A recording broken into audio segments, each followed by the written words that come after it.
Why did you do that? I cannot trust her. Because she's a god? Have I taught you nothing, boy? But she's helped us a lot. She lied. Some people value their privacy. Best not to judge, brother. When I require your counsel, head, I will ask. Fair enough. Get me to Tyr's temple in the Lake of the Nine, and I'll get you to Jotunheim as promised. We know the temple. What's there?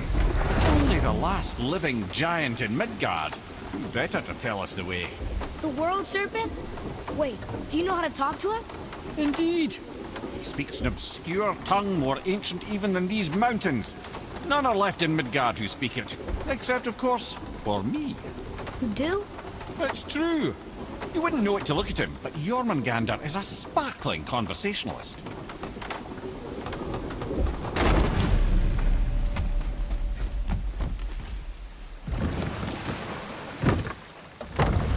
So, Mimir, why did Freya spin your face? No. Speak of Baldur.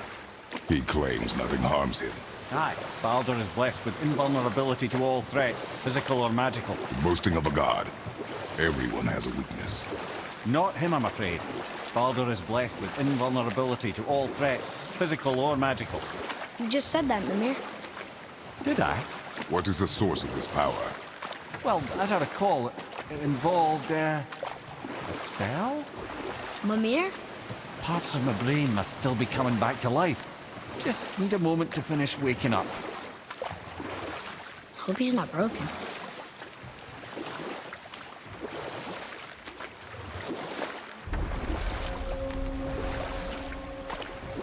Mimir, we're in the lake. Perfect. Dock us near the bridge.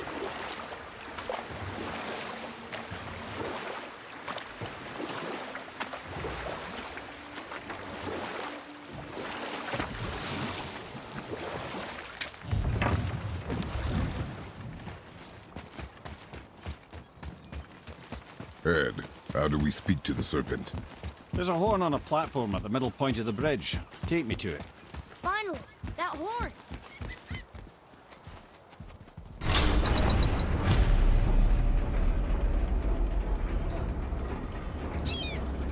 Good.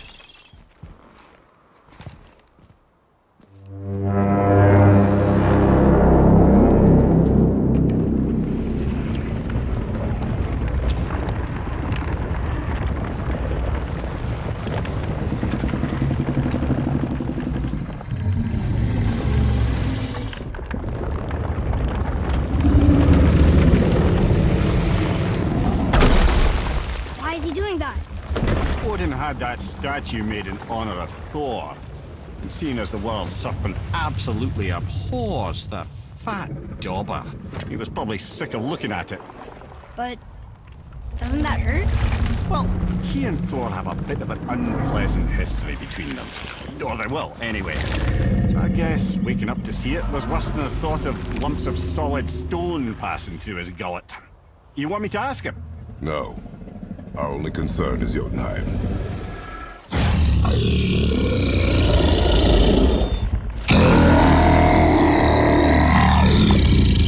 All right, wish me luck. Ooh, ha, ha, ha. You and me.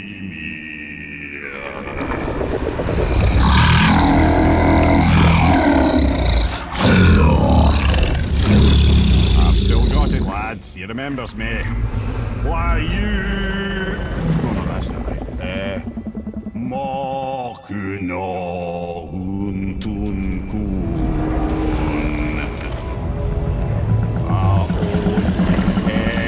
Eko no vunora.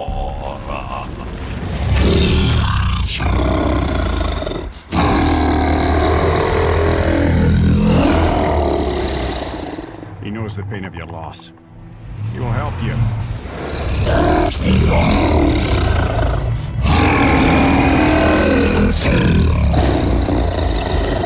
Ethniun Fobuar. Curious. What is it? Oh, nothing to be concerned about. What is he doing? Making sure we're headed in the right direction. Listen closely now.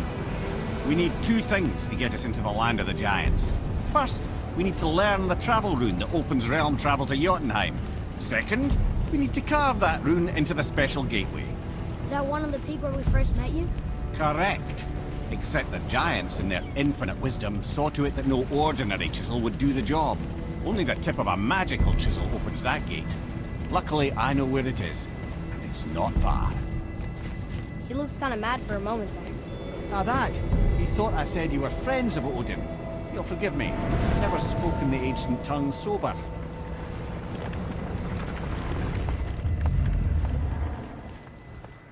Wait, look! The water's dropped even further. You can see more of the realm towers and statues. I even see new places to explore along the shore. Where is this chisel? Find me a boat, and we'll go from there.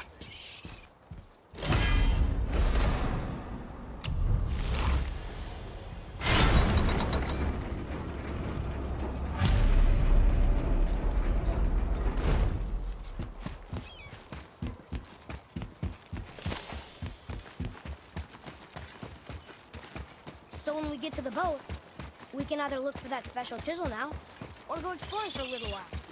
I'm happy with whatever you want to do.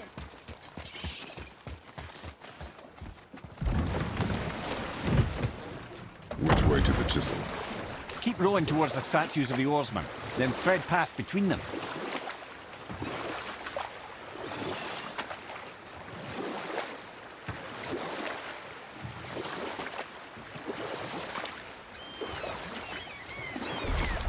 Ymir, you never did tell me why Freya spit in your face. Well, she blames me in large measure for her present circumstances, and not totally without reason. It all goes back to the long war between the Aesir and Vanir. Prior to that, wars for the Aesir were easily won, but the Vanir had proved their equal and exacted devastating damage. Both sides suffered tremendous losses, and for many of us, quite frankly, war was simply no fun anymore, but a rather senseless waste of precious life.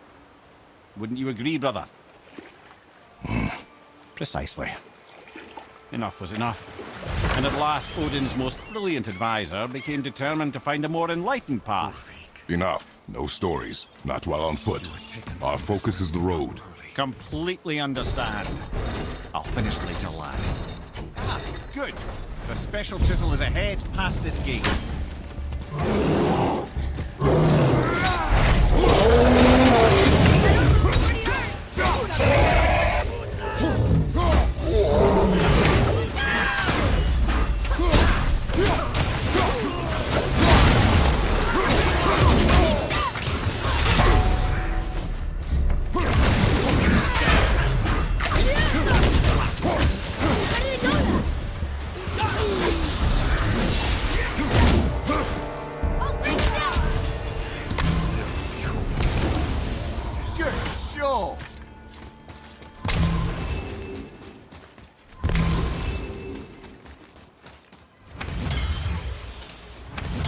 You who walks among the living, my beloved Gulvig calls to me.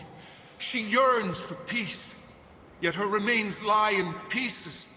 I beg of you, make my Gulvig whole again. You want us to collect her bones? Gross. Gulvig's Sather magic knows no bounds. She can reunite you with those you've lost. Really? How? Boy. I can smell your grief, child. Rest assured, her magic is strong enough to create bridges between life and death, if only for a short while. Boy, we are leaving. They've taken 3 of Sweet Gulvig's bones and spread...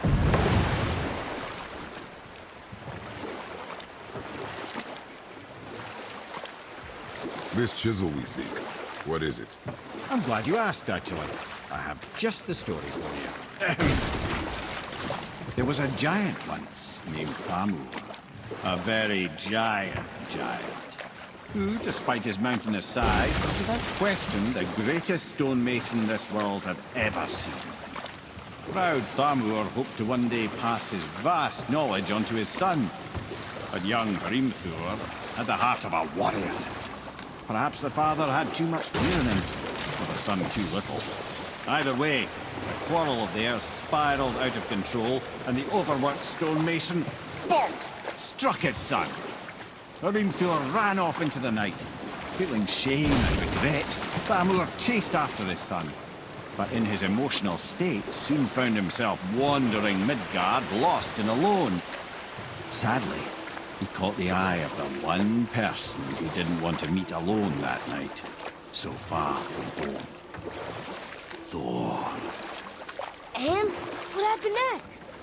You'll see. Thor killed him. Oh no. They found the village? Aye. When Thamur fell, he crushed a charming place famed for worshipping the Vanir god Njord. Thor always took credit for planning that one. The truth is, the sweaty ballbag just got lucky.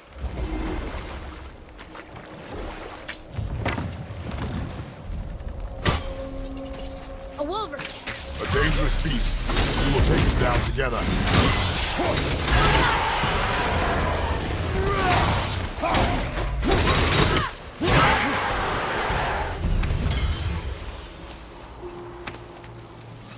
We seek a chisel.